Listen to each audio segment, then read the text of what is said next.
al doctor Alberto Venegas Lynch, que nos va a hablar sobre un análisis de la encíclica Fratelli Tutti, y su currículum nos habla que ha completado 2 doctorados, es doctor en Economía y doctor en Ciencias de la Dirección, es miembro de academias nacionales de Ciencias Económicas y también de la Academia de Ciencias, autor de 27 libros y preside el Consejo Académico de la Fundación Libertad y Progreso. Les agradezco a todos permanecer muteados. Alberto, habilita tu micrófono. La audiencia, estamos atentos. Bueno, muchas gracias por la invitación a este grupo tan agradable. Gracias a Alejandro y a todos los que hicieron posible esta reunión. Como anunció Alejandro, voy a hacer algunas reflexiones en torno a la última encíclica. Lo primero que quiero subrayar es que no voy a hacer referencia, y no es pertinente tampoco que la haga, a las intenciones, en este caso del Papa, que son irrelevantes a los efectos de lo que quiero señalar. Lo importante son los consejos y cuáles estimo son los resultados de esos consejos.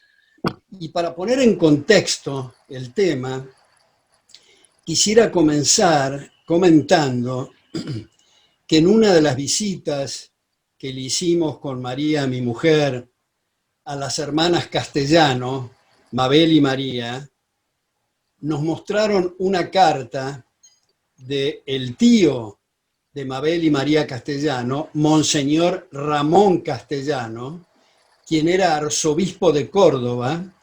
La carta era muy larga, pero en la parte pertinente decía Monseñor Castellano que iba a renunciar a todo e irse a morir a un monasterio, porque entre otras muchas cosas tenía sobre su conciencia haberlo ordenado a Jorge Bergoglio el 13 de diciembre de 1969, y luego se percató que su mentor, el mentor de Jorge Bergoglio, era Monseñor Enrique Angelelli, quien, como ustedes saben, celebraba misa bajo la insignia de los montoneros. El Papa Bergoglio, o el Papa Francisco, ha hecho reflexiones en distintos lugares y en distintas visitas.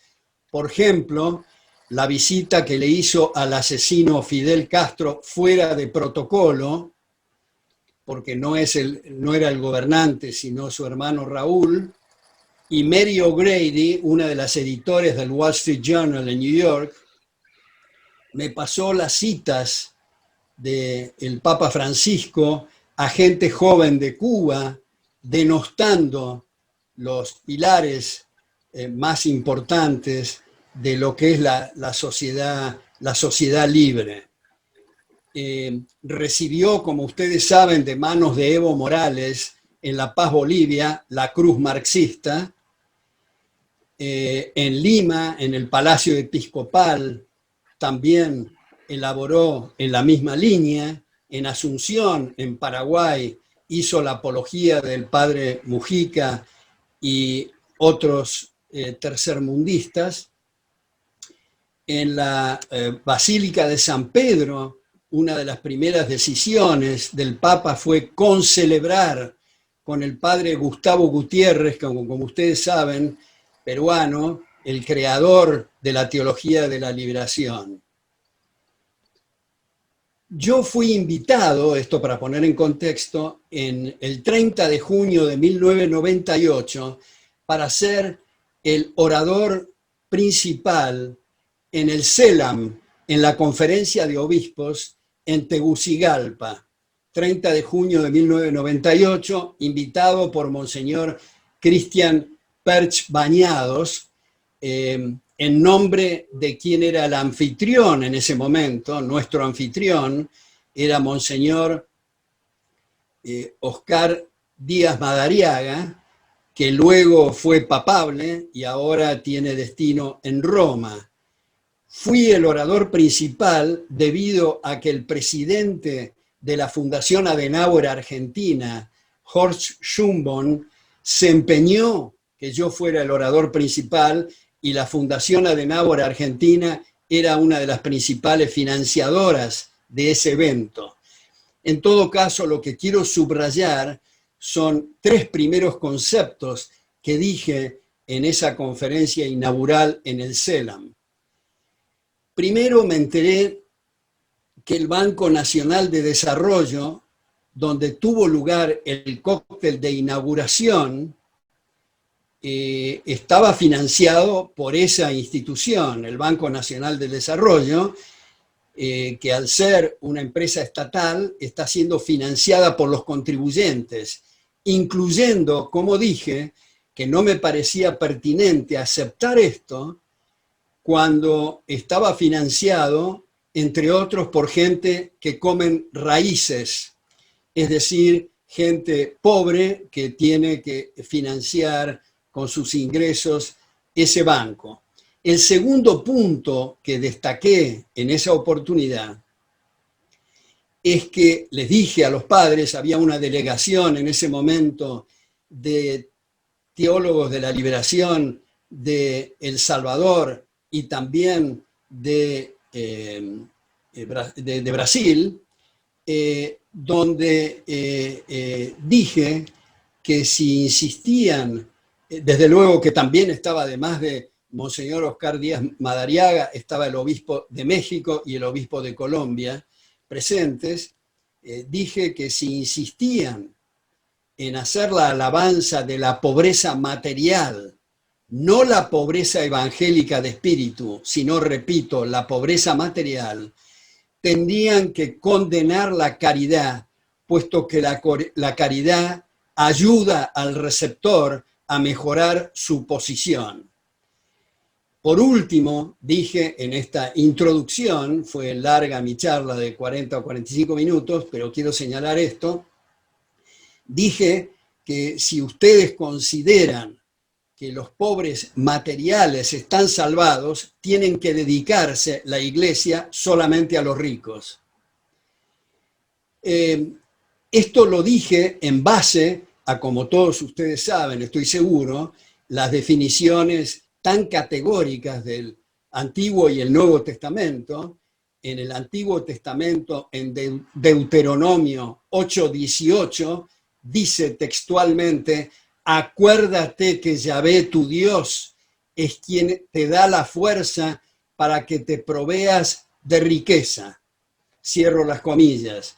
Desde luego en Lucas 12:21 está subrayando quiénes son ricos a los ojos de Dios. Y en Mateo 5:3 se elabora sobre los pobres de espíritu.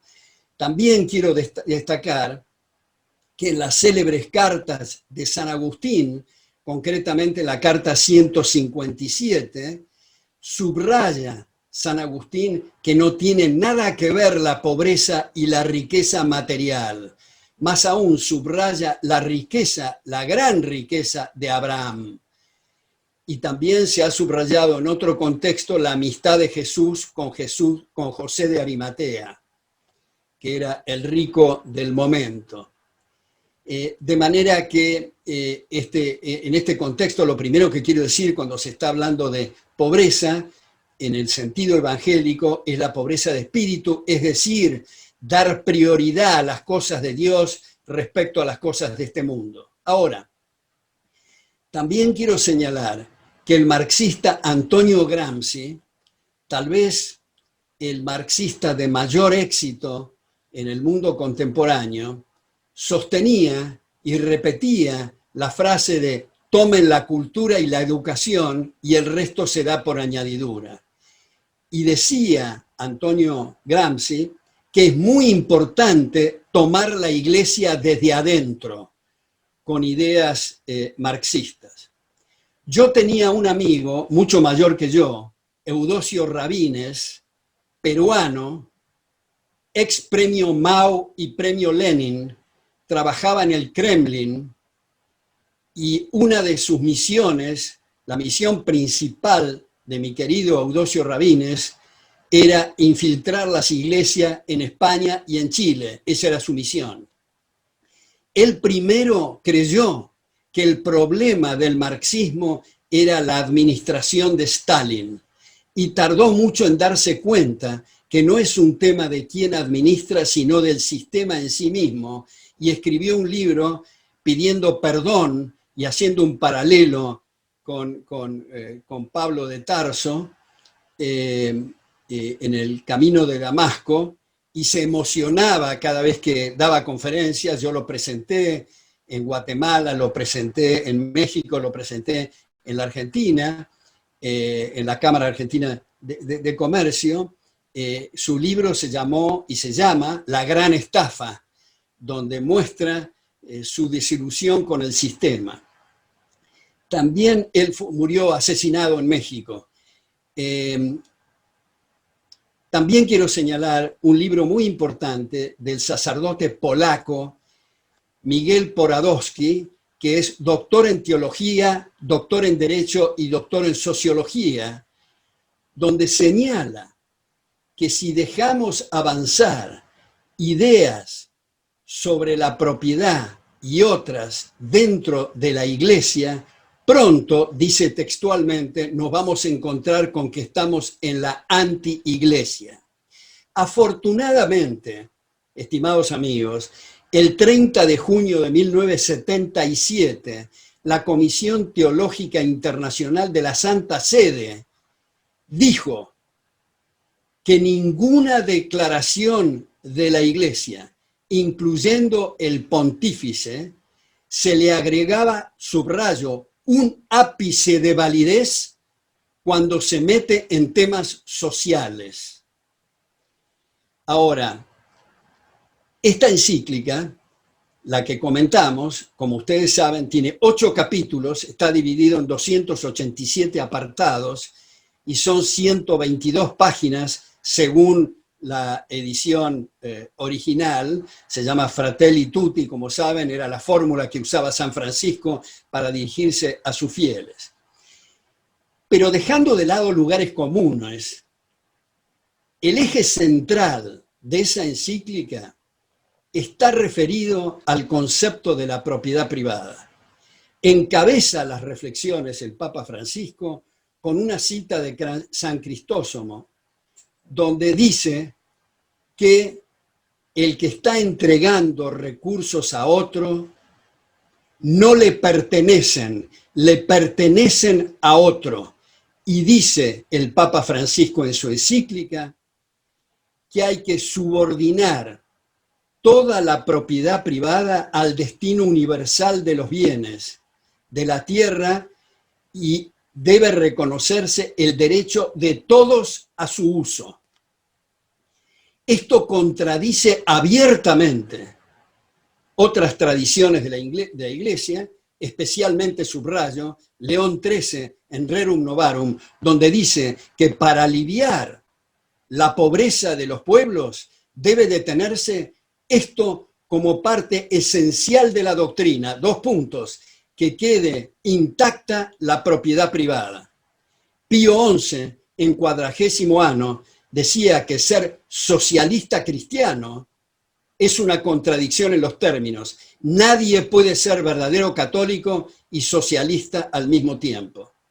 El Papa Juan Pablo II ha clarificado espléndidamente en la sección 42 de Centésimus Annus qué se quiere decir por capitalismo, qué se quiere decir por mercados libres. Ahora, si fuera consistente el Papa Francisco en cuanto a el derecho de todos a su uso de la propiedad, imaginemos lo que ocurriría con la propiedad del Vaticano si todos pudieran usar y disponer de su patrimonio, para no decir nada del suculento banco que le hace de apoyo logístico al Vaticano, si todos pudieran utilizar usar y disponer de esa propiedad. Ahora, el Papa Francisco está, además del mentor que mencioné, Monseñor Angelelli, muy influenciado, y esto lo destacan todos los documentos dentro y fuera de la Iglesia, está muy influenciado por Rodolfo Kusk, K-U-S-K. Es un antropólogo argentino cuyo libro más conocido es La negación del pensamiento popular. Allí elabora un ataque contra la persona, el individuo, y hace una alabanza de lo colectivo, cosa que también flota en esta encíclica. Y me parece que con esto se está alabando lo abstracto y condenando lo concreto.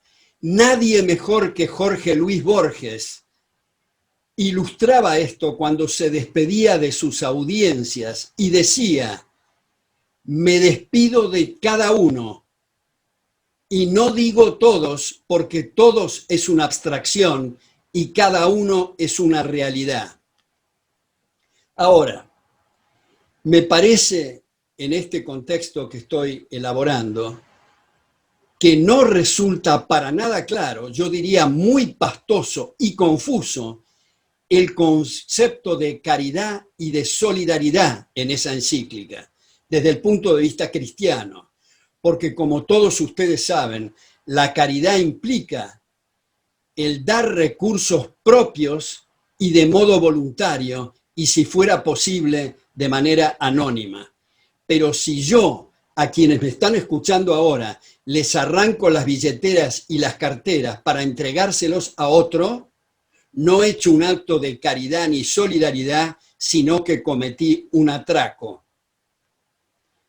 Me parece, en este contexto, que el Papa, en el último Angelus, por ejemplo, ha condenado el mérito, lo que surge de los talentos de cada uno. Y en ese sentido, hago un paréntesis para citar al beato Carlo Acutis, que nació y vivió durante Juan Pablo II, se adelantó mucho su beatificación durante Benedicto XVI, murió a los 15 años de leucemia, pero de un pensamiento y de elaboraciones que son absolutamente notables. Y ya que estamos hablando del individuo frente al abstracto de lo colectivo, me parece muy importante una frase capital de Carlo Acutis, que es, presten especial atención a esto porque es extraordinaria esta frase: todos nacen originales, pero muchos mueren fotocopias.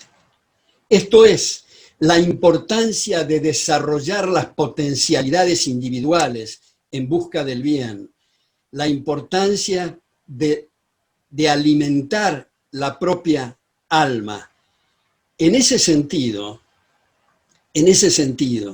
cito a Santo Tomás de Aquino en la Suma Teológica, donde él dice: el precepto amarás a tu prójimo como a ti mismo. Prestemos atención al adverbio como. Amar al prójimo como a ti mismo, dice Santo Tomás. El modelo es uno, lo moldeado es el prójimo. Ergo, dice Santo Tomás, y estoy citando textualmente, comillas, luego el hombre debe amarse más a sí mismo que al prójimo. Lo primero, el primer deber es fortalecer y alimentar la propia alma, para lo cual somos responsables ante la justicia eterna. Ahora, para los que quieren ver en la Suma Teológica, para una cita técnica, es segunda, cuestión 26, artículo 4. Y no estoy haciendo alarde con esto porque lo cito muchísimo. En el club de lectores en todos los tomos de la Suma Teológica, está en el tomo 10, página 86. Ahora, también me parece importante que en esta encíclica el Papa Francisco condena el populismo y acto seguido dice que lamentablemente se endilga de populismo a aquellos que quieren defender a los más necesitados. También condena el nacionalismo, pero acto seguido condena la globalización. Son dos puntos absolutamente, a mi juicio, contradictorios. Ahora, ¿por qué? ¿Por qué es esto de la propiedad? Hay una cuestión en ciencia política moderna que se ha dado en llamar la tragedia de los comunes. Esto es, lo que es de todos no es de nadie. Los incentivos naturales es a cuidar lo propio y no meterse con lo que no es propio, y además en una sociedad libre no hay jurisdicción para meterse en lo que no es propio, a menos que seamos invitados a proceder en consecuencia. Esto que en ciencia moderna Garrett Hardin bautizó como la tragedia de los comunes es algo que viene de la época de Aristóteles. Aristóteles, cuando rebatió y refutó el comunismo de Platón, puso énfasis en el cuidado de lo propio frente a lo que es de todos. Si decimos nuestra chacra va a ser de todo el pueblo, ocurre naturalmente una catástrofe. Nadie va a sembrar para que cosechen otros. Esto es un tema de incentivos. Hasta la forma en que se toma café y se encienden las luces no es lo mismo cuando las cuentas la pagan otros que cuando la paga uno. Entonces, como no hay de todos para todos todo el tiempo y los bienes no crecen en los árboles, la asignación de los derechos de propiedad es una columna vertebral moral de la sociedad abierta. Por eso, grandes liberales, grandes pensadores partidarios de la sociedad abierta, dicen que toda su filosofía se puede resumir en la propiedad privada. Y por eso es que Marx, junto con Engels, en 1848, dijo: todo mi programa se puede resumir en lo siguiente, 2 puntos, abolir la propiedad privada. Entonces, este punto, como ha señalado León XIII, como ha señalado Pío XI, como ha señalado Juan Pablo II y tantos otros en la tradición y en los mandamientos, casi la cuarta parte de los mandamientos, el 20%, es no robar y no codiciar los bienes ajenos. Entonces, este es un tema que quiero elaborarlo un minuto más antes de cerrar, y es que una cuestión que puede parecer técnica, pero que muchos papas lo han visto, y por eso estos documentos mencionados anteriormente, y es que cuando se afecta la propiedad, se afectan los precios. Los precios son el resultado de transacciones de derechos de propiedad. Y los precios son como una especie de tablero de señales, que son las únicas señales que tiene el mercado para operar, para saber dónde asignar recursos y dónde significa un derroche. Si no hay precios, no tenemos ese tablero, no tenemos esas señales. Al abolir la propiedad, no hay precios. Por lo tanto, como he puesto ejemplos muchas veces, si alguien pregunta, ¿de qué conviene hacer los caminos? ¿De pavimento o de oro? ¿De asfalto o de oro? No hay respuesta si no hay precios. Y si alguien levanta la mano y dice, de oro es un derroche, es porque recordó los precios antes de abolir la propiedad. Esta es una de las causas, desde luego que la causa principal es humanitaria, de la cantidad de asesinatos y muertes y torturas en los regímenes comunistas y los regímenes totalitarios y nazifascistas. Pero una razón técnica de la caída del muro de la vergüenza es precisamente que no resulta posible economizar allí donde no hay precios. Ahora, ¿qué diablos nos importa este tema de economizar? Nos importa porque otra vez los recursos no crecen en los árboles y cuando hay derroche de capital, bajan salarios e ingresos en términos reales. Y eso perjudica a todos, pero muy especialmente a los más vulnerables, muy especialmente a los más necesitados, muy especialmente a los más pobres. Cada vez que hay despilfarro, cada vez que hay derroche de recursos.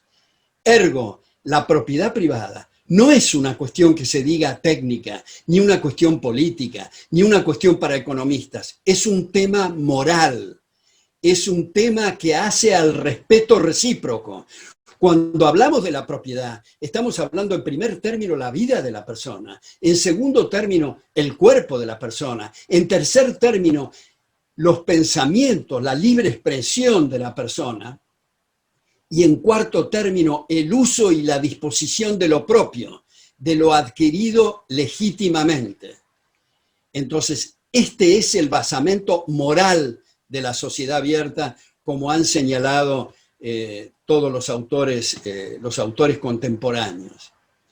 Por último, y esto sí, para cerrar, digo que hay una especie de obsesión con el tema de la desigualdad de ingresos y patrimonios. Y quiero subrayar que, y les recomiendo que vean León XIII Rerum Novarum, porque dice textualmente, no son las mismas fuerzas físicas del alto, del bajo, no son los mismos talentos de uno y otro, y a las distintas fuerzas físicas y talentos corresponden distintos ingresos.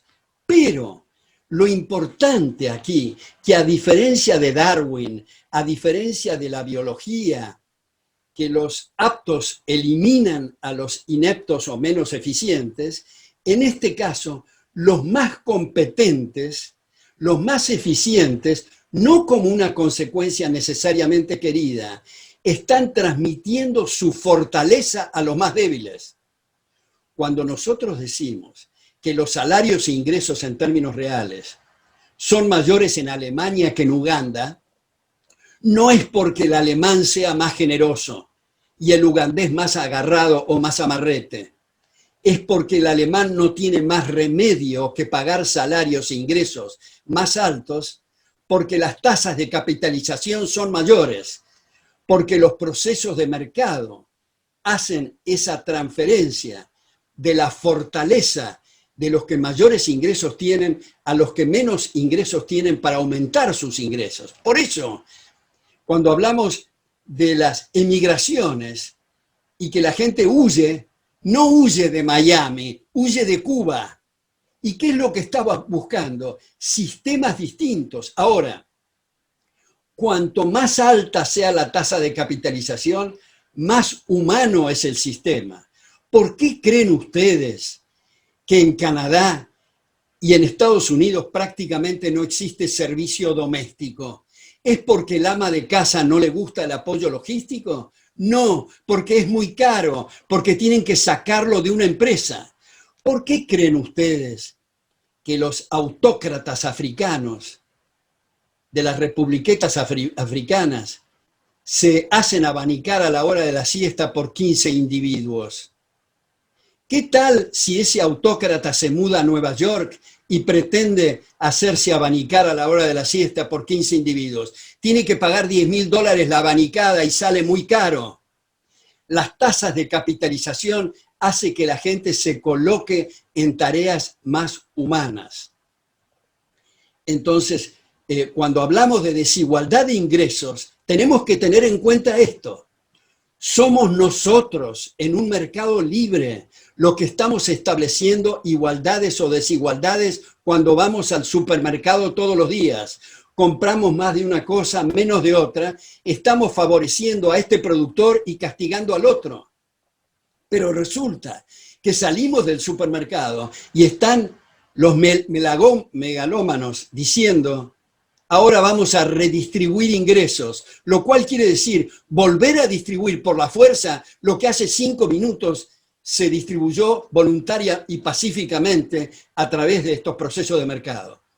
Por supuesto que cuando estamos hablando de comerciantes, estamos hablando de empresarios, no estamos hablando de aquellos que se alían con el poder en esa cópula hedionda con el poder para tener privilegios. Esos son pseudoempresarios, son mequetrefes, son asaltantes de guante blanco que explotan miserablemente a la gente. Entonces, tenemos un cuadro de situación complejo, no solo por tener un papa peronista con las características que acabo de decir, sino por la xenofobia y el nacionalismo en Europa, por lo que está ocurriendo con este personaje del estilo capilar tan extraño, ocupante hoy de la Casa Blanca, que ha aumentado notablemente el gasto público, ha aumentado sideralmente la deuda estatal. Es cierto que yo no quisiera estar en los zapatos del votante hoy estadounidense, porque está entre la decisión de que lo ametrallen o que lo acuchillen, porque están agazapados en el Partido Demócrata muchos de la izquierda. Pero lamentablemente ha habido una declinación muy grande en Estados Unidos. Yo paso el chivo acá para decir que uno de mis libros se llama Estados Unidos contra Estados Unidos, editado por el Fondo de Cultura Económica de México, donde señalo los extraordinarios valores de los padres fundadores y cómo esa gran nación ha venido declinando. Para no decir nada lo que ocurre en Cuba, lo que ocurre en Venezuela, este hombre que habla con los pajaritos, en Nicaragua, lo que está sucediendo en la Argentina, lamentablemente. Entonces es un cuadro de situación difícil, pero para terminar con algo optimista y circunscribirme al caso argentino, quiero decir que celebro que haya instituciones extraordinarias en Tucumán, en Santa Fe, en Mendoza, en Córdoba, en Corrientes, en Buenos Aires, de chicas y chicos que trabajan todos los días, porque acá el tema no es estar como si estuviéramos en un teatro, en la platea, mirando el escenario a ver quién nos va a resolver los problemas. El tema es qué hacemos cada uno de nosotros. Antes de acostarnos a la noche tenemos que decir y preguntarnos, ¿qué hice hoy para que me respeten? Si no hice nada, no quiero usar una palabra grosera, pero hay que jorobarse. Me parece que esto que decían los padres fundadores, Jefferson concretamente, el precio de la libertad es su eterna vigilancia. Entonces, es cierto, ahora están ocurriendo cosas terribles en la Argentina con respecto justamente a la propiedad, pero cuando la gente tiene que poner el cuerpo, cuando están en barricadas, ya están en la última etapa y esfera. El tema es antes, el tema es qué hicimos para contribuir, cuáles son los clubes de lecturas de que nos reuníamos para debatir libros y discutir, porque esos son los frenos. Eso es lo que ha hecho la izquierda y lo que hace. Trabajan todos los días, especialmente en el área educativa. Entonces tenemos que tomar ese ejemplo y afortunadamente existen esas instituciones en la Argentina que son con tesis doctorales y trabajos y ensayos y artículos que son extraordinarios. Esas instituciones corren la liebre porque muchos empresarios son incapaces de comprender que necesitan apoyo para financiarse y para poder hacer estos trabajos. Entonces, repito, este no es un tema de intenciones. Yo descuento que el Papa tiene las mejores intenciones. El tema son los resultados de sus consejos. Y no tenemos que mirar para otro lado. Tenemos que hablar claro y fuerte. Es nuestra iglesia. Estamos interesados en fortalecer esos principios morales. He dicho, muchas gracias. Muchísimas gracias, Alberto. Realmente clarísima tu presentación. Bueno, invito a la audiencia que quieran hacerle preguntas a Alberto. Está a disposición. Bueno, yo voy a decir lo siguiente, ya que decís, Alejandro, lo de preguntas. Yo tengo un latiguillo en mis clases, que es el primer día cuando entro y digo, si algo no resulta claro, interrúmpanme. Si no están de acuerdo, discútanme. Pero si creen que están de acuerdo y resulta claro, hagan de abogado del diablo, porque es un ejercicio muy bueno, porque a veces cosas parecen claras y no son tan claras cuando empieza el debate. Así que no solo preguntas, sino críticas y todas las reflexiones que quieran. Muy claro, muy bueno. Gracias, Marta, por ese aplauso. Gracias.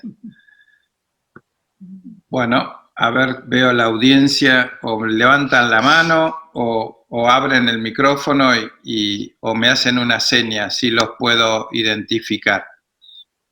Héctor, ¿querés hablar? Abrí tu micrófono, Héctor Lorenz, por favor.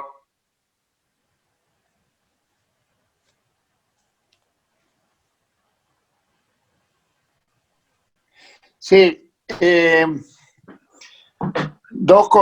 tres comentarios tipo PowerPoint.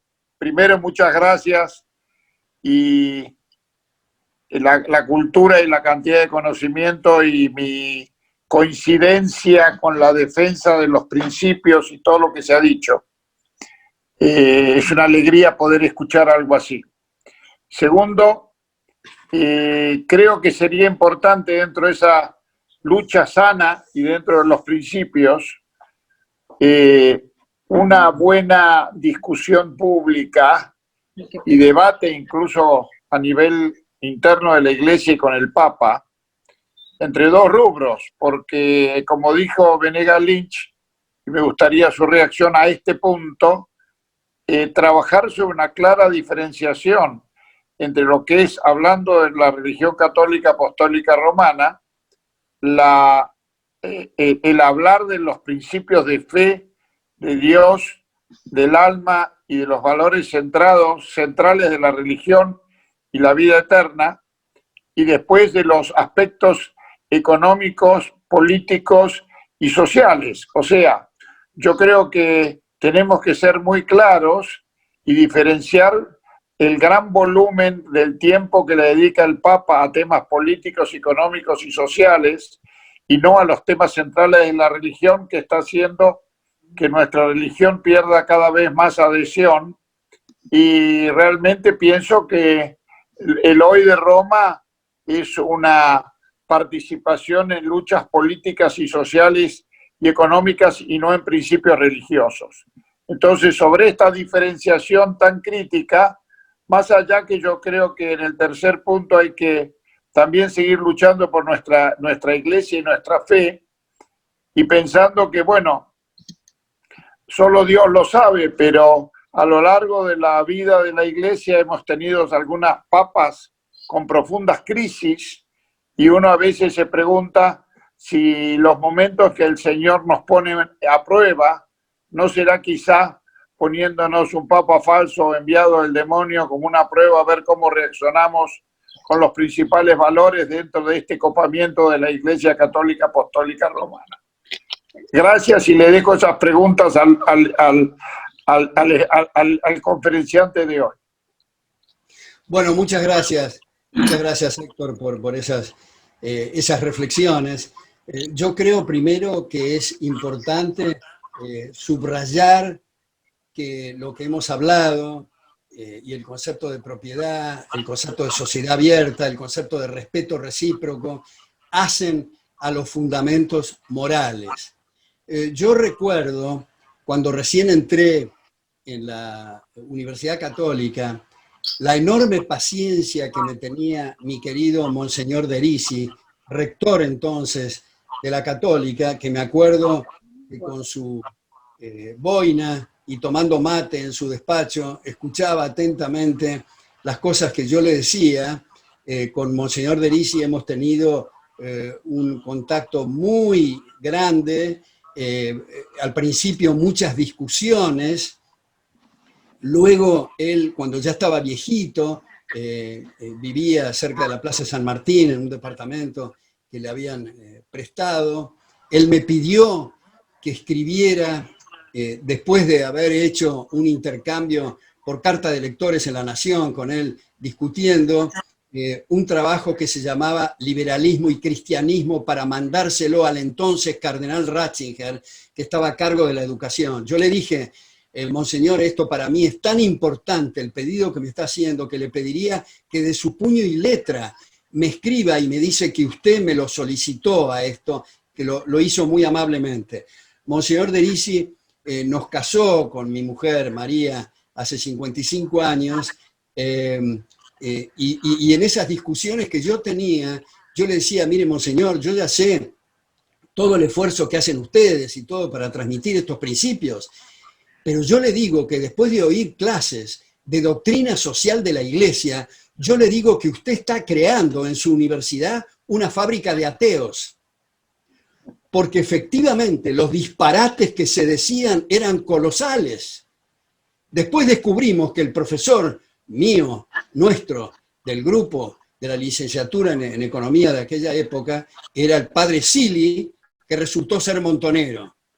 Pero de todas formas, estas entradas son resistidas, sé yo, por muchos obispos, muchos sacerdotes preocupados. Claro, la Iglesia es una institución vertical, no todos tienen el carácter, la fuerza, el temple para intervenir públicamente, pero sé que en ámbitos privados están haciendo esfuerzos para rectificar esto. De manera que hay debates, hay discusiones, hay distintos centros y lugares donde se están discutiendo estas cosas que me parecen muy importantes, y yo observo, es una experiencia que he compartido con otros, que cuando damos demostraciones de fanatismo y de ser razón, la audiencia que nos está escuchando, especialmente la gente joven, tiende a dar la espalda a la Iglesia y tendemos a ahuyentarla. Cuando nosotros abiertamente reconocemos los problemas y tratamos de resolverlos argumentando, porque este no es un tema de caprichos, sino de argumentos, la reacción es realmente notable respecto de la vuelta o del fortalecimiento de principios religiosos. No, no oigo. Perfecto. Levantó las manos Hernán y Moira García Morales. Abrí el micrófono, Hernán, por favor. Sí, lo mío está ligado un poco a lo que decía Héctor. Yo yendo a lo de abogado del diablo que decía Alberto Venegas al principio, a mí me cuesta mucho creer en la buena fe del Papa directamente, es decir, lo sigo, leo algunos libros y algunas cosas, y aparte veo que la Iglesia Católica cada vez está más cooptada por un sistema gramsciano, y cada vez más sus argumentos y su posición frente a propiedad privada y otros temas es más de estilo Gramsci. Eso es notorio en los últimos años y entonces es muy difícil creer que de acá podamos dar vuelta a esto fácilmente. Y lo que veo es mucha gente lo que hace es simplemente darse vuelta. Toma un caso como el de Irlanda. La gente dejó de ser católica en Irlanda, que era un país mayoritariamente católico, optó por tener un capitalismo avanzado, pero abandonó el catolicismo, básicamente las iglesias están vacías. Es decir, es muy difícil a través del catolicismo llegar a una economía de mercado, a crecimiento, a respeto a la propiedad, a todo eso. Eso no sé si Alberto Venegas, si usted es optimista con respecto a eso, pero yo en ese sentido no soy nada optimista. Bueno, comprendo el espíritu de lo que acaba de decir Hernán, pero quiero volver a la cuestión de la buena fe. Yo creo que el Papa, es una conjetura, está convencido que lo que está diciendo es para mejorar la condición de la humanidad. Esto no es la primera vez, hay muchísimas otras personas y filósofos que no compartimos y que tienen la buena fe y la inclinación, incluso dirigentes políticos, pero que lamentablemente conducen al opuesto. Por ejemplo, el Papa tiene toda la razón del mundo de estar preocupado, desesperado por los refugiados.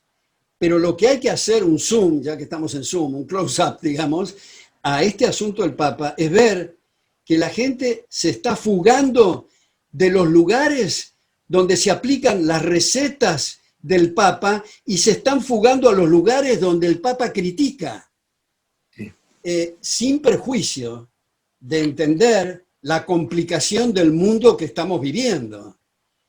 Pero me parece en ese sentido, acá está presente en esta charla mi mujer que está sentada acá en la biblioteca y me ha pasado un dato para recordar que es muy importante. Y es que al principio, en la iglesia primitiva, primaba la idea de Santiago el Mayor, que está puesto en los Hechos de los Apóstoles, donde sostenía que era importante que todos vendan sus bienes y lo usen en común. Eso fue contradicho muy severamente, que fue la tradición que primó, por Pablo de Tarso en sus epístolas. Y la frase más conocida de Pablo es: el que no trabaja, que no coma. Entonces, acá hay una tendencia a tomar esa iglesia primitiva y fracasada, porque lo que decía Pablo es que era para la iglesia madre una carga para todos, el empobrecimiento de esto de tener las cosas en común. A veces en los sermones en la iglesia se cita este Hecho de los Apóstoles de Santiago, que produce algunas reflexiones, a veces no muy acertadas por el sacerdote de turno, y otras veces sí, muy acertadas. Pero en todo caso, vuelvo a decir, todos coincidimos, todos, ustedes, yo, el Papa, en fin, que hay que hacer lo posible por mejorar la condición de gente, especialmente los más vulnerables. La discrepancia es el cómo. Unos sostienen métodos autoritarios, métodos socialistas, y otros sostienen la importancia de fortalecer la sociedad abierta y los principios liberales. En ese sentido, en el contexto argentino, yo creo que hay que tomarlo como ejemplo a esa persona extraordinaria que era Juan Bautista Alberdi. Juan Bautista Alberdi, gracias a que aplicamos en la Argentina sus principios en la Constitución del 53, recordamos, y ya sé que todos ustedes lo conocen, pero como esto se va a grabar, digamos, para otra audiencia, la Argentina estaba a la vanguardia de las naciones civilizadas. Los salarios e ingresos en términos reales del peón rural y el obrero de la incipiente industria eran superiores a Suiza, este no fue un lapsus, Suiza, Alemania, Francia, España, Italia. La población se duplicaba cada 10 años. La gente venía a hacerse la América, competíamos con Estados Unidos.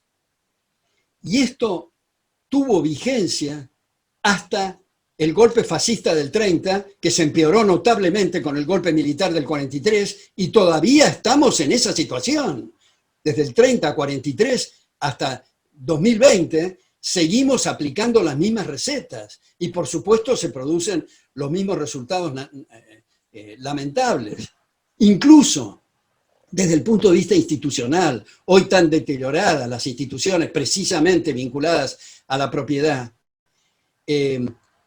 la Academia de Francia en el centenario visitó la Argentina y comparó los debates parlamentarios de la Argentina con los debates que tenían lugar en la Academia de Francia por la versación y la independencia de los distintos parlamentarios. Hoy nadie lleva a un chico o a su hijo para que aprenda instrucción cívica yéndolo al Parlamento, donde hay señales obscenas y donde todos votan en bloque y todas las cosas que están ocurriendo, que sabe. Y esta es una de las cosas interesantes de Alberdi. criticando el positivismo jurídico. Dice textualmente, saber de leyes no es saber de derecho. Hoy en las facultades de Derecho, salvo honrosas excepciones, no egresan abogados que son defensores del derecho, egresan estudiantes de leyes que repiten como loro el número de la ley, el párrafo y el inciso, pero no tienen la menor idea cuáles son los mojones o los puntos de referencia extramuros de la ley positiva. Entonces me parece que trabajar en las aulas, en las instituciones, en los ensayos, los libros. Yo, a propósito del libro, paso a otro chivo. Mi último libro se llama Maldita Coyuntura, porque creo que muchos estamos enredados como perros histéricos tratando de morarnos el rabo, hablando de coyuntura y no tomamos distancia para debatir temas de fondo y abrir espacio y horizontes. Y en ese libro, el editor, que es el corresponsal de Unión Editorial de Madrid, me sugirió que en la solapa pusiera un texto que es extraordinario, y es el graffiti del Mayo francés del 68, de la izquierda revolucionaria, que dice, seamos realistas, pidamos lo imposible. Y de tanto pechar y empujar las izquierdas, son realistas porque marcan la agenda. Y eso es lo que necesitamos nosotros, los liberales o los partidarios de la sociedad abierta, no ser tímidos e ir al fondo de las cuestiones. Y por más que estemos en una reunión donde estamos ubicados de forma minoritaria, decir lo que pensamos, desarrollar nuestro ser. Somos cada uno únicos e irrepetibles en la historia de la humanidad. Por eso la educación tiene tanta importancia, de no hacerla en promedio, sino sacar la persona que tenemos enfrente, que es única. Y vuelvo a Carlo Acutis, todos nacen originales, pero muchos mueren fotocopias. Se acobardan de lo que dice el vecino y entonces repiten lo que está diciendo el vecino, pero comprendo perfectamente la preocupación de Hernán en esa reflexión. Ok, gracias. Muchísimas gracias. Marinés, tenés la palabra. Sí, te quería hacer una pregunta, Alberto. La Rerum Novarum en 1891 proclama el principio de subsidiariedad. Y el principio de subsidiariedad es un principio que va bien en contra del socialismo, digamos, ¿no? Que las sociedades menores hagan, o sea, que las sociedades mayores solamente hagan lo que no hacen las menores. ¿En qué momento, y la 40º año y la 80ª advenia, todas siguen con el principio de subsidiariedad? ¿En qué momento la Iglesia se puso con esta especie de tono socialista que tiene hoy en día? ¿En qué momento, en general, hay sacerdotes que no, pero digamos, ¿en qué momento se transformó en esta especie de iglesia socialista que vemos hoy en día y que espanta a muchos? Bueno, muchísimas gracias, Marinés, por esa reflexión. Y quiero contestarla con una anécdota. En un momento dado, yo participé en el programa de Neustadter y Grondona en un debate con Monseñor Laguna. Luego de ese debate, me mandó llamar Monseñor Schwammer, que era el segundo del nuncio en aquella época. Otra vez, María, mi mujer, me dijo, lo van a excomulgar. Pero me llamó para felicitarme. Nos hicimos muy amigos con Monseñor Schwammer, duró poco en la Argentina y luego fue a Roma, pero quiero decir sus palabras en la embajada alemana cuando nos despedimos. Éramos, no me acuerdo, 20 o 25 personas, y él pidió que cada uno diga su reflexión respecto de la Argentina. Y cuando terminamos, Monseñor Schwammer dijo, bueno, básicamente estoy de acuerdo con lo que ustedes dijeron, pero para mí el problema es otro. El problema es lo que ocurre en los seminarios de sacerdotes. Y dijo textualmente, mucha guitarra, mucha vida social, mucha sociología barata, nada de Santo Tomás, nada de filosofía. Y con María, uno de tres casos de amigos de uno de nuestros hijos, intentaron y entraron al seminario de San Isidro, de sacerdote. Y no tuve conversaciones muy a fondo con ellos, sino más bien con mi hijo, pero la percepción que tenemos con María de estos 3 chicos es que se desilusionaron. Entraban con la idea de algo sublime y se encontraron con algo de baja estofa, digamos. Entonces, lo mismo que decimos, y estamos preocupados con lo que ocurre en los colegios, lo que ocurre en las universidades, las cátedras que repiten las mismas cosas y todo esto, ocurre también en los seminarios de sacerdotes. Esto es algo que hay que prestarle especial atención, y sé que hay lugares como en Chile, por ejemplo, y en otros lugares que están preocupados los obispos con lo que pasa en seminarios de sacerdotes y en Estados Unidos también, y que están en vías de rectificación.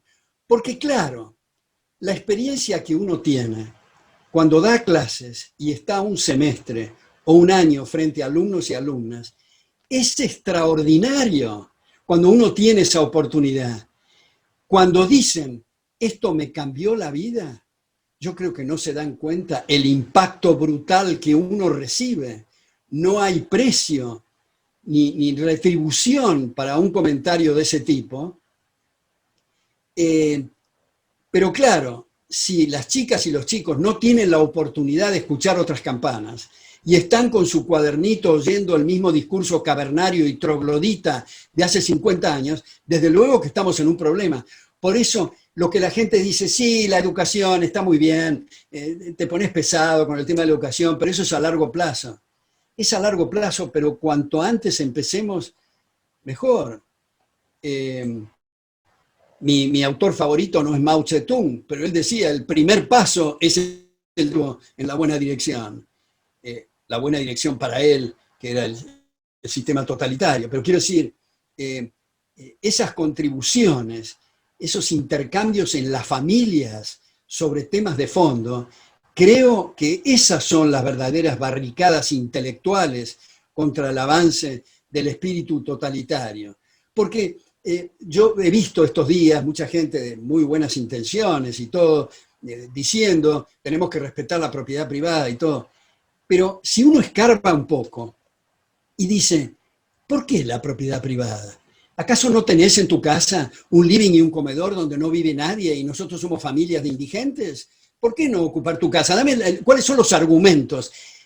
Y no había pensado cuáles son los argumentos de defender la propiedad, cuáles son los argumentos del respeto recíproco. Entonces, me parece que tenemos la obligación todos de contribuir, unos más, otros menos, cada uno en lo que pueda, pero tenemos que contribuir, porque rezar es muy importante, tener fe es muy importante, pero no es suficiente. Mi padre me decía siempre esto, que es un lugar común, ayúdate a ti mismo y Dios te ayudará. Es muy cómodo decir, bueno, que Dios lo resuelva. No, nosotros tenemos los instrumentos de la razón para poder utilizarlo y para trabajar en esta línea, para tratar de mirarnos al espejo y decir, por lo menos hice lo posible. No me abstuve ni miré para otro lado.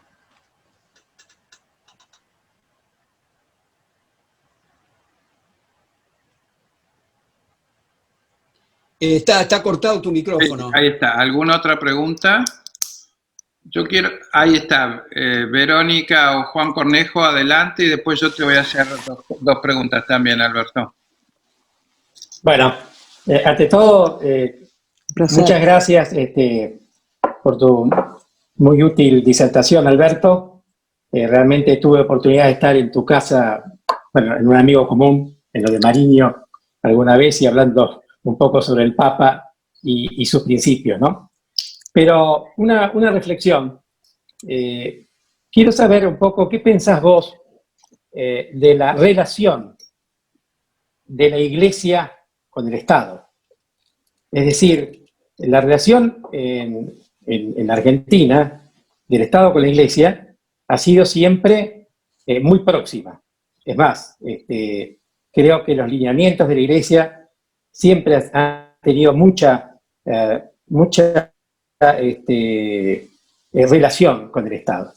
Ahora, hay otros países en donde la Iglesia tiene, por supuesto, su valor espiritual, pero que no está tan acendrada en los temas del Estado.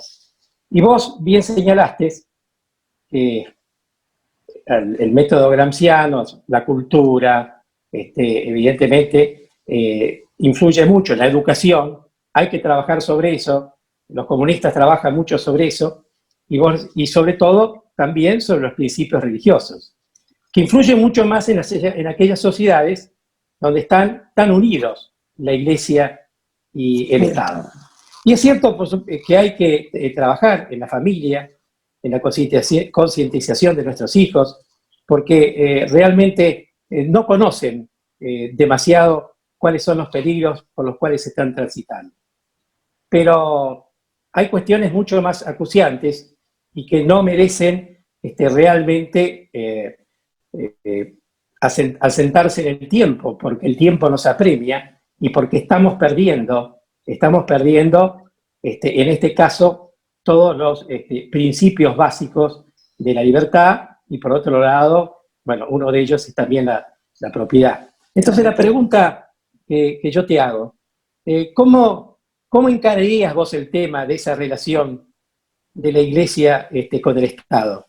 ¿Qué propuesta harías vos para realmente que ese poder tan fuerte que es la Iglesia, que trabaja sobre los espíritus, etcétera, etcétera, y que realmente hace que la gente, a través de, por supuesto, los sacerdotes, los seminaristas, etcétera, etcétera, pero también los fieles, estén tan consustanciados con esos principios que hoy realmente están, a nuestro criterio, bastante desviados? ¿Qué aconsejarías vos? ¿Qué pensás vos en el futuro? ¿Cómo encarar ese tema? Bueno, Juan, muchísimas gracias por esa pregunta. Me parece que es clave, medio pregunta y medio reflexión, lo que hacías. Antes de contestar eso, quiero decirles a los demás, por si no saben, que Juan Cornejo es un extraordinario cantor. He tenido la oportunidad de escucharlo en mi casa y en casa de Manolo Mariño, además de ser una excelente persona junto a Verónica. Pero el punto que haces, Juan, es clave y va mucho más allá de lo que hemos estado comentando. Y es lo siguiente: si realmente tomamos en serio aquello de que mi reino no es de este mundo, el Vaticano no tiene razón de ser. La existencia del Vaticano fue hecha por Mussolini en nombre del Reino de Italia en el Tratado de Letrán y por lo tanto lo convirtió en una institución política. Hay muchas personas y muchos escritos que han sostenido que hay que buscar una figura en el derecho internacional público para proteger la cabeza de la Iglesia, pero no necesita ser una institución política. Al ser una institución política, lo obliga a recibir presidentes, involucrarse en cuestiones políticas que son ajenas a su misión o que distraen de su misión.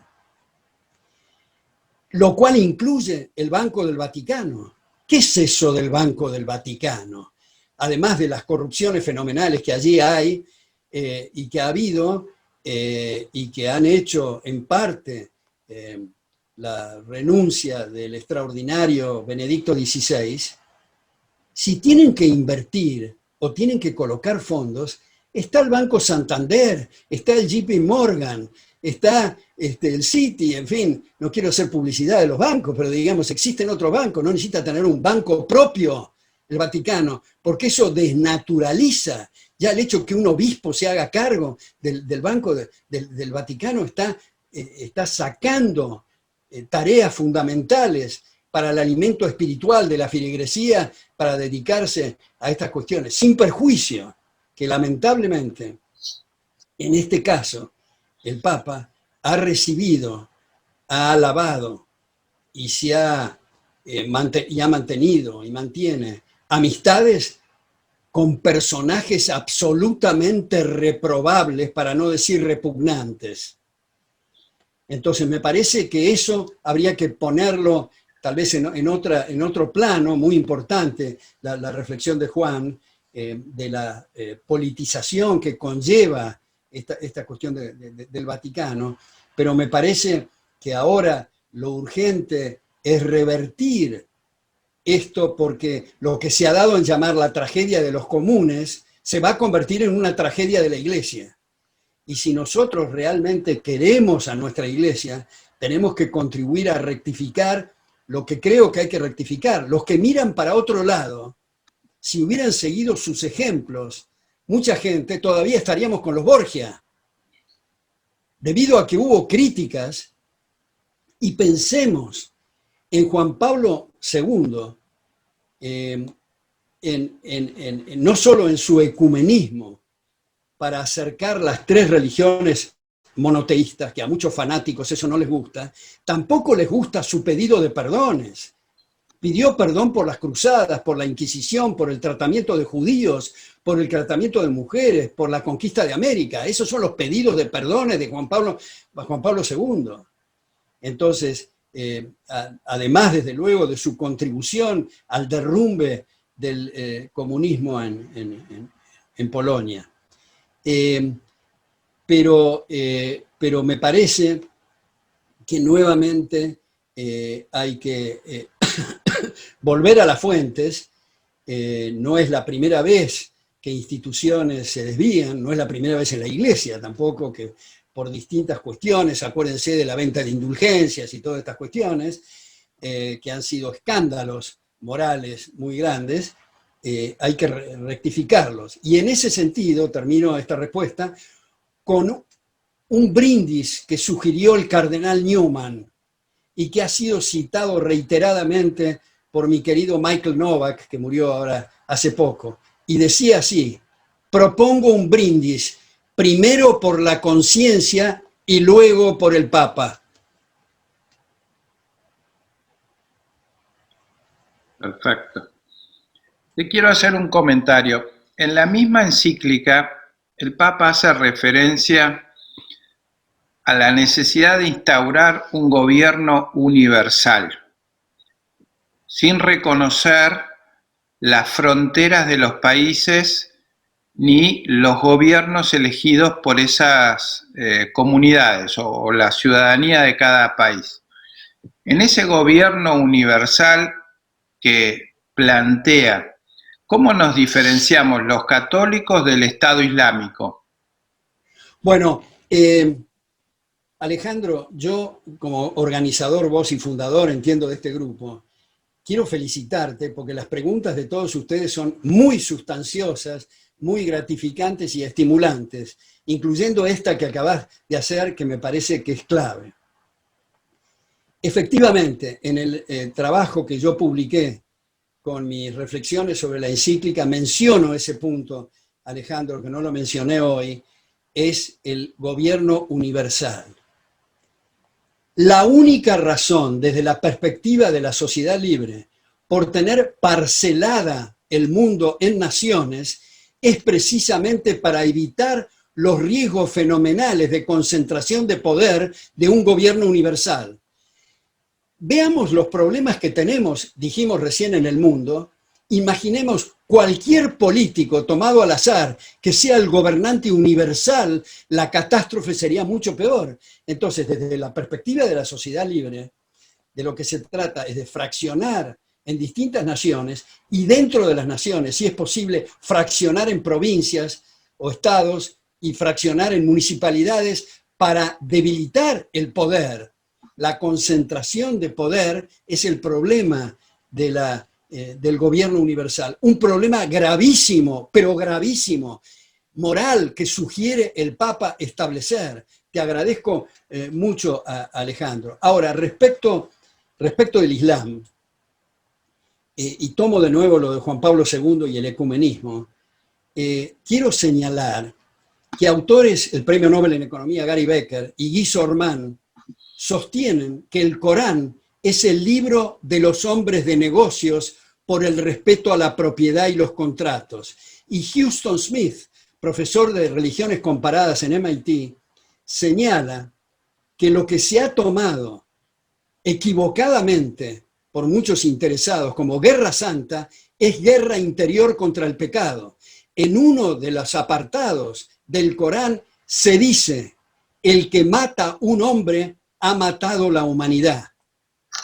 Ahora, eso no quiere decir que no haya problemas de muchos criminales, que yo no sugiero no utilizar la expresión terrorismo islámico, porque se les hace un favor para crear llamaradas de fanatismo y guerras religiosas. Ya bastantes degüellos, torturas, potros y hogueras ha habido en nombre de Dios, la misericordia y la bondad para repetirlas. Son simplemente asesinos y criminales, punto. Lo mismo que en la época de la Inquisición, yo no aceptaría que se hable de cristianismo terrorista. Es terrorismo, es actitudes muy malsanas y delictivas, si se quiere, pero no mezclarlas con el cristianismo. Ahora, cuando se une la religión y el poder político, hay un problema siempre. Lo hubo en España, lo hubo en todos lados, y hay en los países árabes estos problemas. Yo creo que, otra vez, para volver a Estados Unidos, una de las grandes figuras de los padres fundadores es lo que ellos han dado en llamar la doctrina de la muralla. Esto es la separación tajante entre el poder político y la religión, porque hace un daño enorme esto. Pero te agradezco muchísimo, Alejandro, porque es otro tema que se me pasó en esto del Consejo del Gobierno Universal, que es absolutamente malsano. Ahora, del hecho de parcelar el país en distintas naciones, y viene acá la perspectiva de la sociedad abierta o la sociedad libre, no significa para nada que establezcamos culturas alambradas y que no permitamos el pase de personas, y no estoy hablando ahora de la pandemia, ¿no? Las migraciones y los bienes y servicios, y otra vez estos pseudoempresarios que dicen, bueno, pero no exageremos, no eliminemos las fronteras ni los aranceles, porque yo necesito tener experiencia y el know-how. Bueno, todos los proyectos, y ustedes son muchos empresarios y saben, la mayor parte de los proyectos presentan pérdidas en los primeros periodos para tener ganancias que más que compensan las pérdidas de los primeros periodos. Pero si hay esas pérdidas, las tiene que absorber el empresario. Y si no tiene los recursos para absorberlo, vender su proyecto a otros, pero no pasárselas sobre la espalda del consumidor con el pretexto de industrias protegidas y todas estas sandeces. ¿Tu segunda pregunta? No, es esa, ya está, ¿no? Percy Denham, tú tenés la palabra. Hola, gracias Alberto, muy clara toda tu presentación, como siempre. Mi pregunta apunta, sabes, digamos, lo que me dedico hace tiempo al tema de la tecnología, y cómo ves el impacto de la tecnología o cómo ha afectado al pensamiento liberal o a la iglesia, positivamente o negativamente, o cuál es tu opinión, todo el avance de la tecnología en comunicación, las redes sociales, en cuanto a todo lo que pensamos en este grupo todos, ¿no? En cuanto a las libertades. Bueno, muchas gracias, Percival, por eso.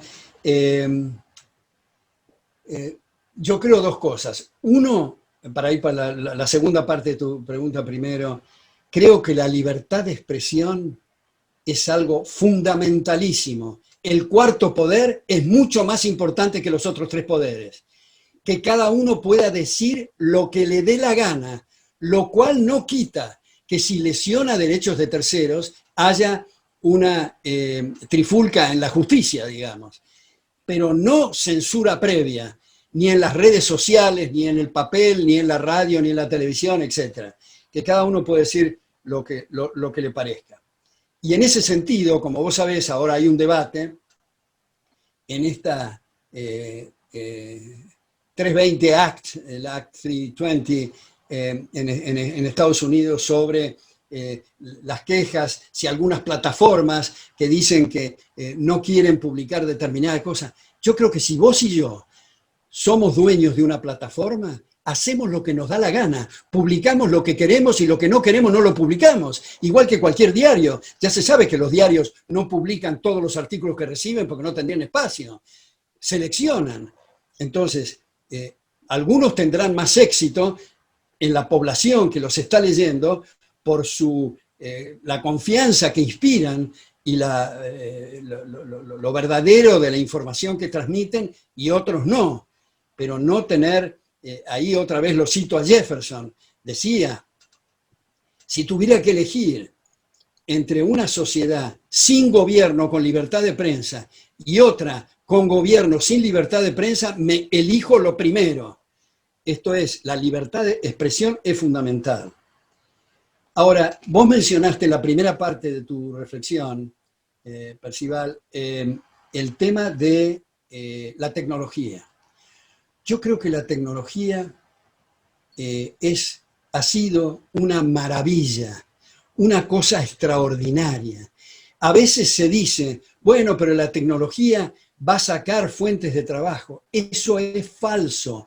La tecnología libera recursos humanos y materiales para dedicarse a otras cosas. Y si alguien dice, pero ¿qué vivo? Decir otras cosas, ¿qué fácil? ¿Qué otras cosas? Está suponiendo que estamos viviendo en jauja y que ya tenemos cubiertas todas nuestras necesidades. Las necesidades son ilimitadas, los recursos son escasos.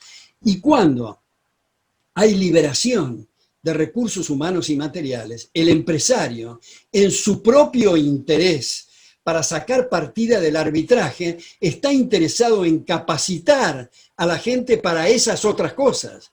Cuando uno dice, ¿qué fue del hombre de la barra de hielo cuando apareció la heladera? Se reasignó en otras áreas. ¿Qué fue del fogonero antes de la locomotora diésel? Se reasignó en otros lados. La gente que está en contra de la tecnología, si agarra un hacha y rompe toda la tecnología que existe, lo que va a haber logrado es bajas abruptas en los salarios e ingresos en términos reales. Es la tecnología lo que permite aumentar la productividad. Entonces, esto que estamos haciendo ahora por Zoom, y dicho sea de paso, digo, doy clases por aulas virtuales, doy charlas y conferencias y qué sé yo por Zoom. Yo que tengo una especial alergia de las aduanas, de las migraciones, de los aeropuertos y de todo lo demás, para mí ha sido una cosa extraordinaria. Desde mi biblioteca ya es antiguo decir, venite acá. Además, en la cantidad de gente, uno iba, no sé, a Santa Fe, y 700 personas, 800 personas, aula llena, un éxito brutal. Ahora por Zoom son 17.000 personas de distintas partes del mundo, es una cosa increíble. Ahora, esto no quiere decir que toda tecnología sea buena. El mercado, quiere decir nosotros, la gente, va a tomar el aparatito que sirve y va a desechar el aparatito que no sirve. Pero el apoyo logístico para aumentar la productividad, digamos, a veces se dice en estos contextos argentinos hoy día, hay que estimular el consumo. Yo pongo el ejemplo. Supongamos que los que estamos acá, estamos juntos ahora, en fin, por virtual, somos náufragos y llegamos a una isla desierta. Si alguno de nosotros dice, yo aconsejo que para reactivar y para vivir y sobrevivir, consumamos mucho, los demás probablemente lo ahoguen a ese fulano por estúpido. Porque el tema es producir, solo se puede consumir lo que se produce. Entonces, cuando alguien está trepado a una palmera y saca cocos y el otro, en fin, está pescando a cascotazos, cuando descubren la red de pescar, es una bendición, es un equipo de capital que permite conseguir más peces por unidad de tiempo. Y eso es lo que hace la productividad. No es lo mismo arar con las uñas que arar con un tractor. La productividad, la tecnología mejora esta situación. Gracias, no podría coincidir más. Y con respecto a la aplicación de la tecnología en la iglesia, en la religión, ¿cómo lo ves? Bueno, no sé exactamente, Percival, a qué te referís, pero te voy a hacer un comentario y es un gusto a lo mejor personal. Yo creo que la música tiene una gran importancia para la devoción y para la concentración. Y ahora que no hay necesidad de adquirir un órgano y se puede con un aparatito tener un audio fantástico de música gregoriana, creo que habría que dejar la pandereta y la guitarra para otro lugar. Totalmente de acuerdo. Muchas gracias, Alberto. Gracias a vos. ¿Alguien más quiere hacerle llegar una pregunta a Maxi? Adelante, Maxi, 10 Ledesma. Bueno, lo mío es una inquietud con algo que ha dicho Alberto respecto de las buenas intenciones en la gente, en especial en este momento el Papa. Y yo veo que eso a nivel de la gente normal es un justificativo muy importante que puede desarmar cualquier tipo de prevención. Entonces, estando justificando la buena intención y la posibilidad de que sea bueno, se torna quizás en algo muy peligroso para la libertad que otorga a quien se dice que está bien intencionado. Bueno, es importante lo que dices, Maxi, pero entrar en la mente de la gente resulta difícil. Yo creo que es mejor suponer que lo que se quiere es lo mejor. Por ejemplo, a ver si puedo ilustrar esto. El otro día estaba dando una charla sobre las autocríticas a nosotros los liberales. Y yo decía lo siguiente: hay gente bien intencionada, honestos intelectuales, que quieren lo mismo que nosotros, pero no acepta el discurso de la sociedad libre. Esto no es necesariamente por mala fe o malas intenciones, es porque nos estamos expresando mal, es porque tenemos que pulir mejor nuestro mensaje.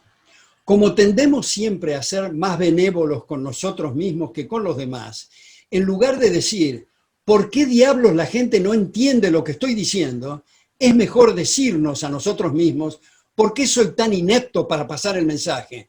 Y así, el próximo texto que escribimos lo vamos a pulir mejor, la próxima clase la vamos a poder dar mejor, tener ese espíritu de autocrítica. Y pongo ese ejemplo porque estoy hablando de gente bien intencionada. Y dicho sea de paso, una de mis tantas asignaturas pendientes es escribir un libro con los testimonios de ex socialistas que hoy son liberales. Muy amigos míos, bueno, algunos ya han muerto: Ezequiel Gallo, Oscar Comblit, Manolo Mora y Araujo, Carlos Rodríguez Brown, Carlos Sabino, en fin, tantos otros que eran marxistas activistas, y yo les he preguntado, y tengo algunas notas de esto, qué cosas le atraían desde el lado socialista y qué cosas los hicieron cambiar. Y dicho sea de paso, prácticamente todos lo toman a Gramsci en la época socialista como su guía.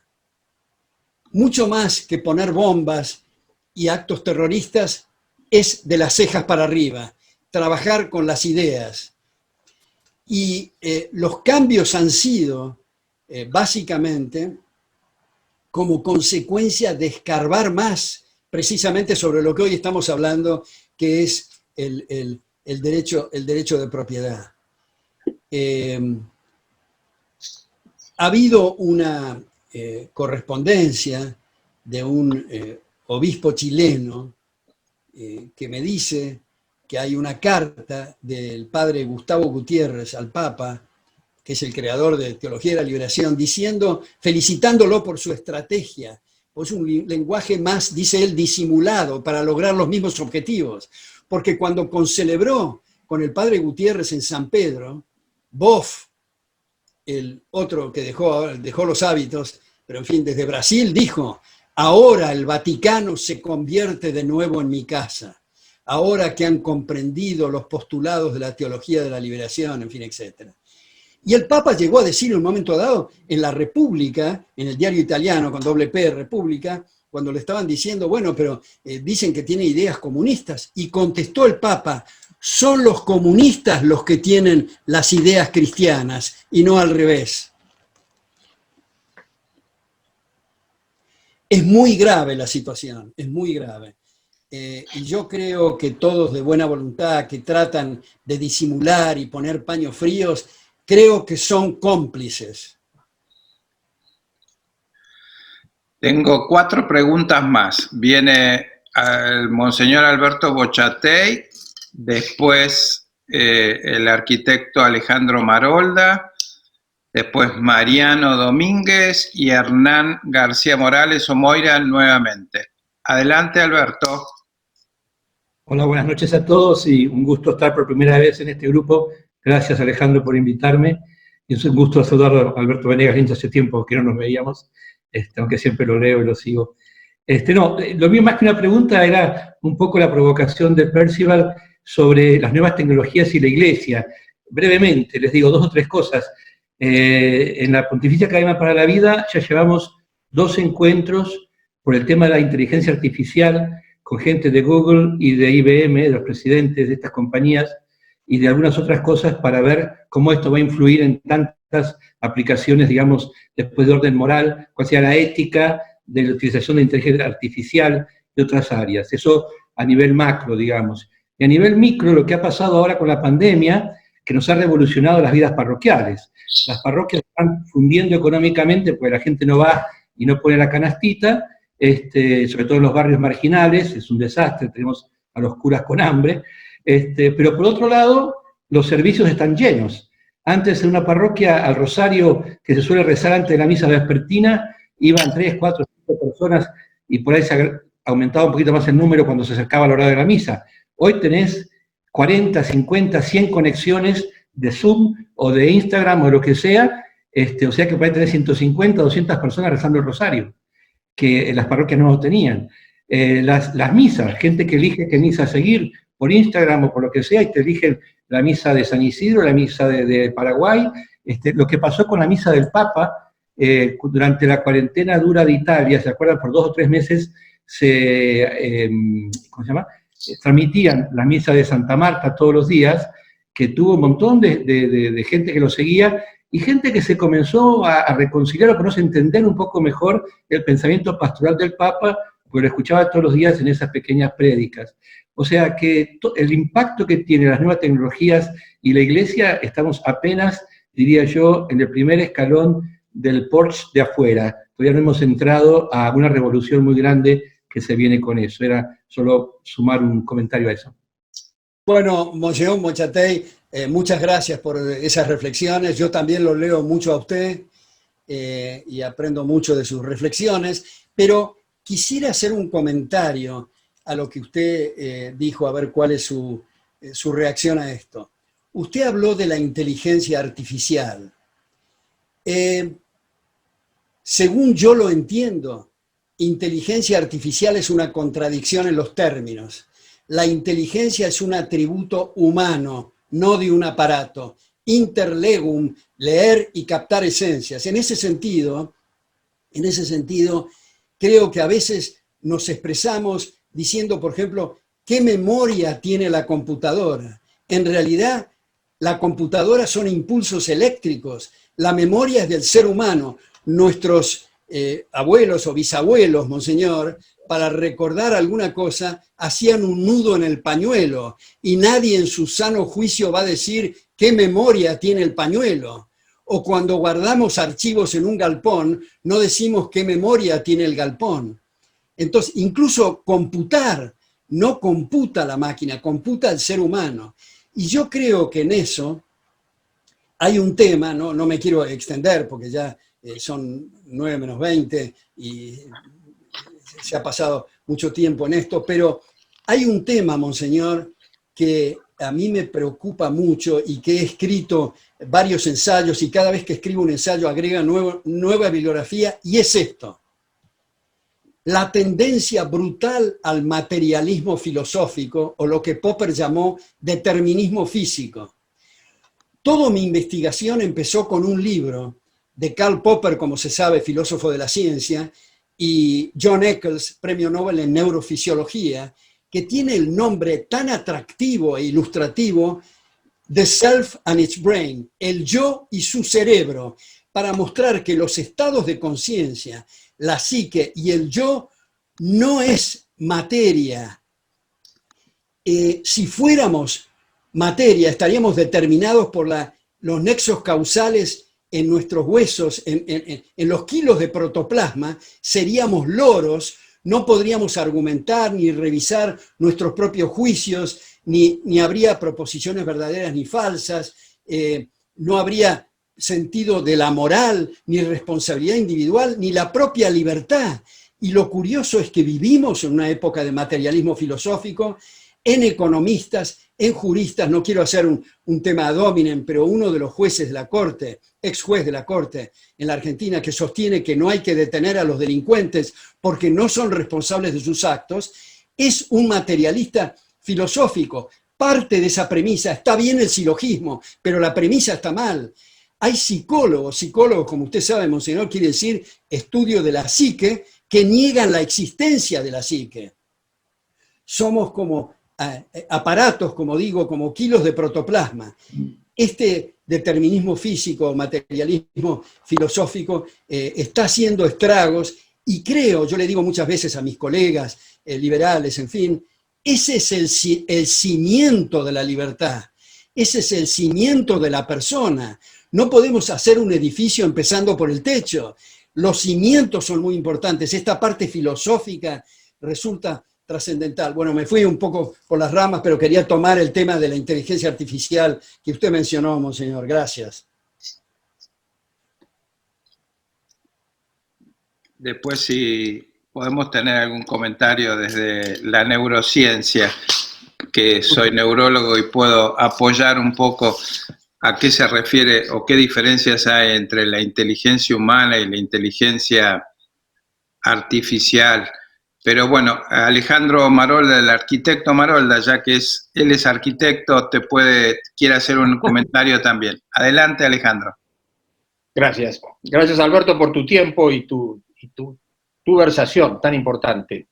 En primer lugar, estoy de acuerdo que no podemos empezar por el techo, ¿no? Yo como arquitecto eso lo puedo garantizar. Pero ahora, yendo al tema nuestro, yo soy un irreverente el que muchas veces compara a la Iglesia con el peronismo. Porque, sí, mire qué cara, ¿no? Es así. Porque la Iglesia tiene un Cristo que se lo interpreta como se quiere. Entonces tenemos extrema izquierda en la Iglesia, tenemos izquierda, tenemos centro izquierda, tenemos centro derecha, tenemos derecha. Y curiosamente tenemos un Papa que tiene vigencia universal, porque se lo escucha, participa, y formalmente está ausente acá en la Argentina. O sea, digo formalmente, porque todos sabemos que los vasos comunicantes existen y los que se promueven están bastante a la vista, ¿no? Hagamos lío, copemos la propiedad privada, etcétera, que es lo que se interpreta, lamentablemente es lo que uno interpreta de este lado del mostrador. Y entonces me pregunto, y me tomo la libertad de preguntarte, ¿qué podemos esperar de nuestra Iglesia en la Argentina en este momento de una profunda crisis que lo abarca todo? Porque uno tiene la tendencia de suponer que cuando la economía en principio empieza a fallar y se generan la pobreza con los niveles que tenemos en Argentina, que eso no pasa en todo el mundo, nos está pasando a nosotros. Y no pasa en donde hay educación, y a nosotros la educación hace ya años que se perdió la importancia que tiene. Yo siempre sostengo que es un vagón que se deja en la estación abandonado durante todo el periodo de gobierno y se lo engancha cuando vienen las elecciones. ¿Qué podemos esperar nosotros hoy de nuestra Iglesia en este contexto? Bueno, gracias, Alejandro. Yo creo que, como en otros campos, depende de nosotros, depende de lo que cada uno de nosotros seamos capaces de hacer. Hay este autor, Francis Fukuyama, que pronosticó en el fin de la historia que después de la caída del muro de Berlín íbamos a entrar en una zona de libertad. Como muchos le han dicho a él, ese es un marxismo al revés. No hay nada inexorable en el mundo de los humanos. Todo depende de lo que seamos capaces de hacer. Entonces, me parece que viene al caso un par de citas, una de Edmund Burke, que decía, todo lo que se necesita para que las fuerzas del mal triunfen es que la gente de bien no haga nada.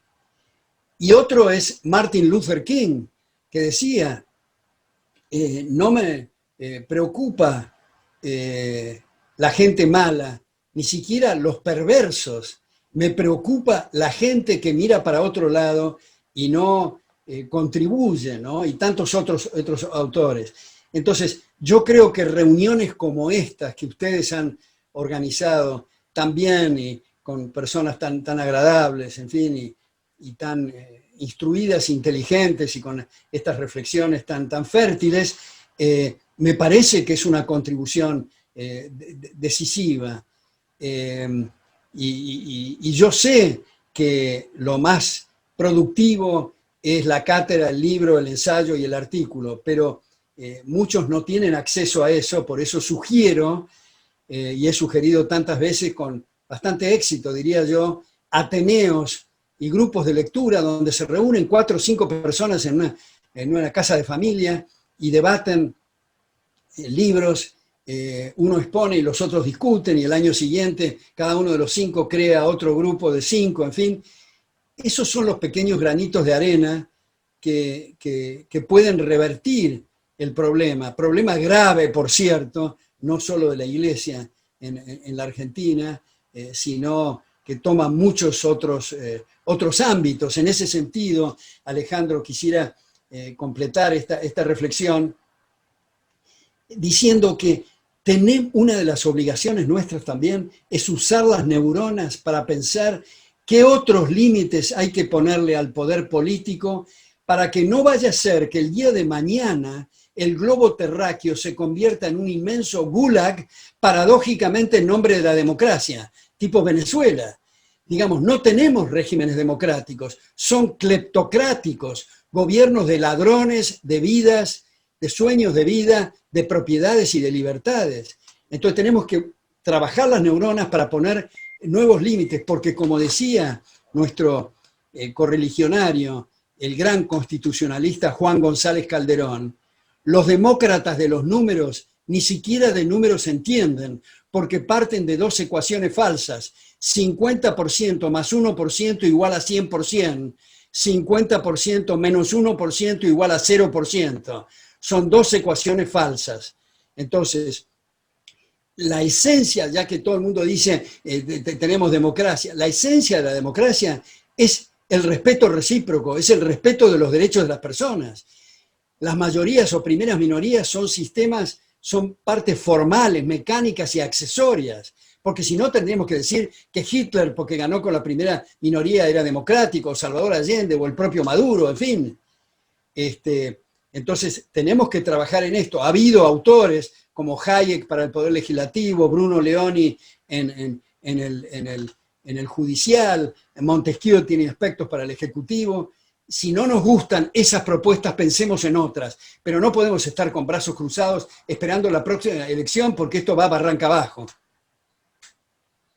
Hay veces cuando se pone en la política la Iglesia, ¿no? Que en este momento esta encíclica nos motiva a hablar de la Iglesia y a hablar del Estado. La Iglesia ha tenido acciones en Argentina notables, evitó la guerra con Chile, por ejemplo, y eso es fantástico, maravilloso.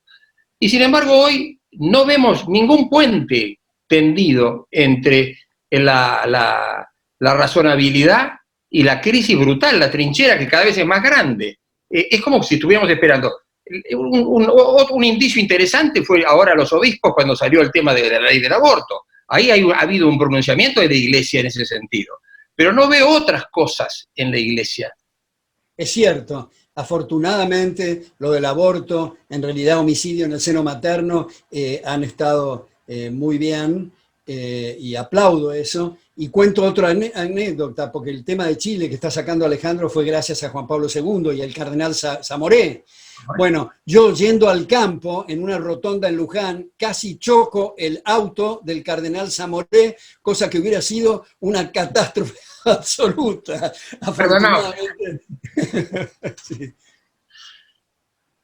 Bueno, Muy bien, muchas gracias. Excelente, muchísimas gracias, Alberto. Te he robado mucho de tu tiempo y la audiencia creo que lo ha valorado enormemente. Dejo de grabar ahora y